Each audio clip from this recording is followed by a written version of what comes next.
नमस्कार। 10th class हमारा chapter चल रहा है इकोनॉमिक्स का भारतीय अर्थव्यवस्था के क्षेत्रक। उसमें आज हम वेरी शॉर्ट क्वेश्चन करेंगे, जिसमें हमारा पहला क्वेश्चन है आर्थिक क्रिया क्या होती है।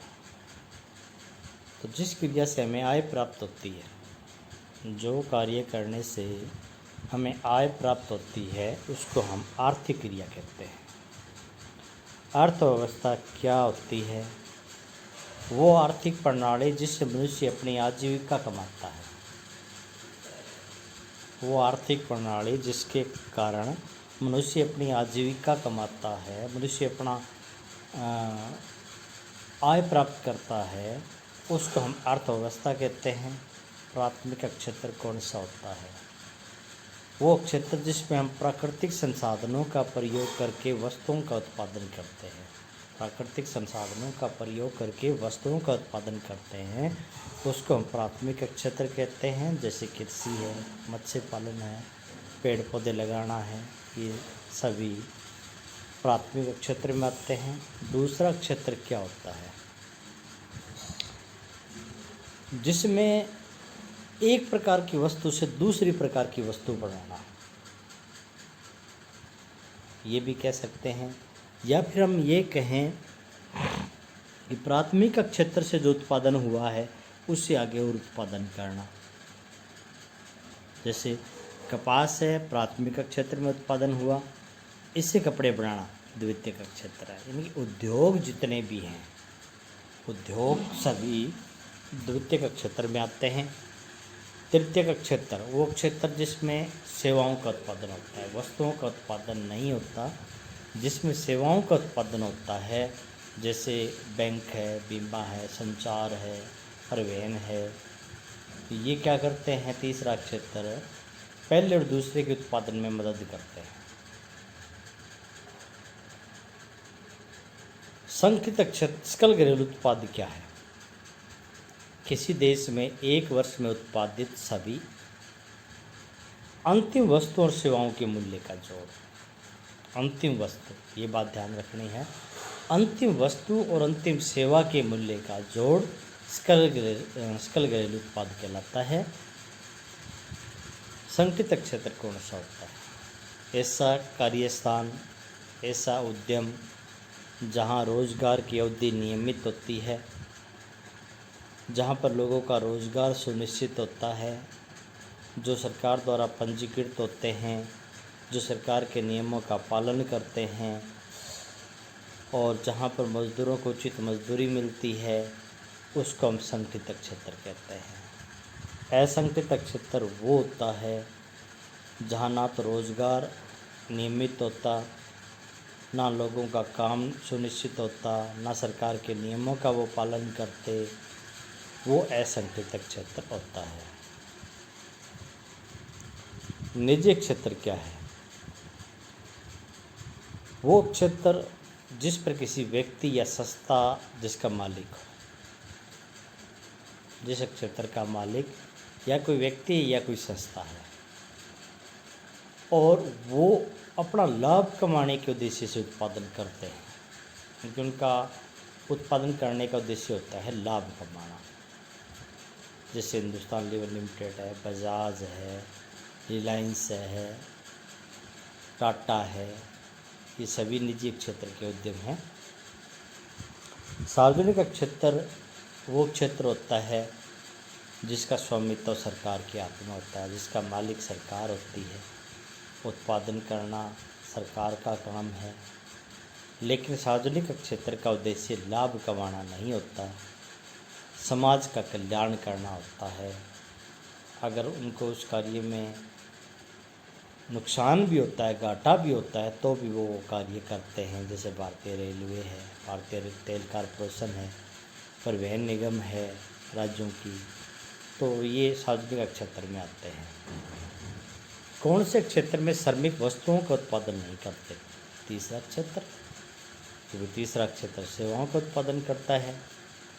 क्या दूसरा क्षेत्र औद्योगिक क्षेत्र भी कह सकते हैं? हाँ, मैंने पहले बताया आपको, दूसरे क्षेत्र में तो उद्योग ही आते हैं सारे। सार्वजनिक क्षेत्र में नियंत्रण संपत्ति पर नियंत्रण किसका होता है? सरकार का। क्या छिपी बेरोजगारी को हम संरचनात्मक बेरोजगारी भी कह सकते हैं? नहीं। संरचनात्मक बेरोजगारी तो वो होती है जिसमें बेरोजगार हमें सामने दिखाई देता है, जो रोजगार के लिए संघर्ष कर रहा है, वो होती है संरचनात्मक। छिपी बेरोजगारी में क्या है कि वो काम तो कर रहा है, लेकिन वो तो उत्पादन पर कोई असर नहीं डालता, इसलिए हमने उसको छिपी बेरोजगारी का नाम दिया है। जीडीपी, ग्रोस डोमेस्टिक प्रोडक्ट, सकल घरेलू उत्पाद को ही जीडीपी कहते हैं। सार्वजनिक क्षेत्र के 2 उद्योग, सार्वजनिक में रेलवे है, परिवहन है, परमाणु ऊर्जा है, ये सभी हमारे सार्वजनिक क्षेत्र के उद्योग हैं। राष्ट्रीय ग्रामीण रोजगार गारंटी अधिनियम 2005 में ये बिल पारित हुआ था, कानून बना था। कौन सा क्षेत्र भारत की जीडीपी में सबसे ज़्यादा योगदान दे रहा है? सकल घरेलू उत्पाद में सबसे ज़्यादा योगदान तीसरे क्षेत्र का है। अंतिम वस्तु और मध्यवर्ती वस्तु में क्या फ़र्क है? क्योंकि जीडीपी में हमने देखा है कि अंतिम वस्तु और सेवाओं का मूल्य जोड़ा जाता है, तो उसका कारण क्या है? तो अंतिम वस्तु वो होती है जिससे आगे और उत्पादन नहीं होता, जिसका प्रयोग उपभोक्ता ही करता है, जैसे टॉफ़ी है, बिस्कुट है, पेन है, इनसे आगे कोई चीज़ नहीं बनती, इनका तो उपभोक्ता प्रयोग करता है। लेकिन मध्यवर्ती वस्तु वो होती है जिससे आगे चीज़ बननी है, जैसे कपास मध्यवर्ती वस्तु है, कपड़ा अंतिम वस्तु है।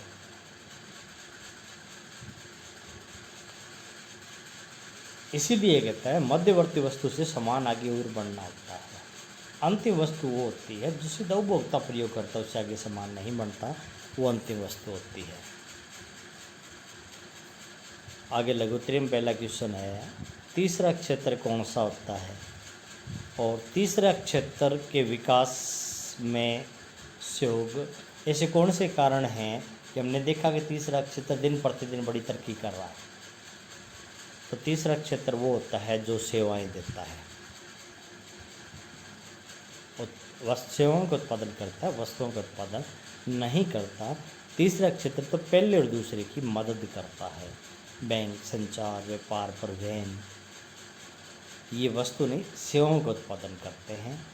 तीसरे क्षेत्र में वृद्धि होने के कारण कई हैं, जैसे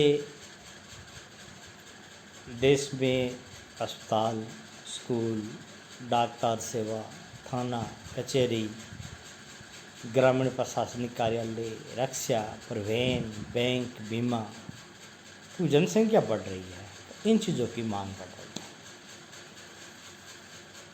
अब ये सारे आते हैं तीसरे क्षेत्र में, तो सीधी सी बात है, जनसंख्या बढ़ रही है और तीसरे क्षेत्र में जो चीज़ें आती हैं उनकी मांग बढ़ रही है। यही कारण है कि तीसरा क्षेत्र का विकास ज़्यादा हो रहा है। उसके बाद जनसंख्या बढ़ रही है, हम कृषि उद्योगों का विकास कर रहे हैं।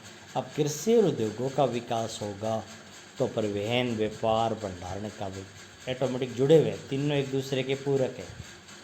तो पहले दूसरे का विकास होगा तो तीसरे का होगा। उसके बाद तीसरा, जैसे जैसे हमारी आय बढ़ती है, तो आय बढ़ती है तो कई चीज़ों की डिमांड बढ़ जाती है। जैसे जब व्यक्ति की आय बढ़ती है तो वो चाहता है कि मैं अच्छे रेस्टोरेंट में जाके खाना खाऊं, मैं अच्छे पर्यटन स्थल पर घूमने के लिए जाऊं, मैं शॉपिंग करने के लिए जाऊं, मैं अच्छे हॉस्पिटल के अंदर इलाज कराऊं, मेरे बच्चे अच्छे स्कूल में पढ़ें। यानी कि उसके आय बढ़ने से इन चीज़ों की मांग बढ़ गई। और ये चीज़ें कौन से क्षेत्र में आती है? तीसरे क्षेत्र में।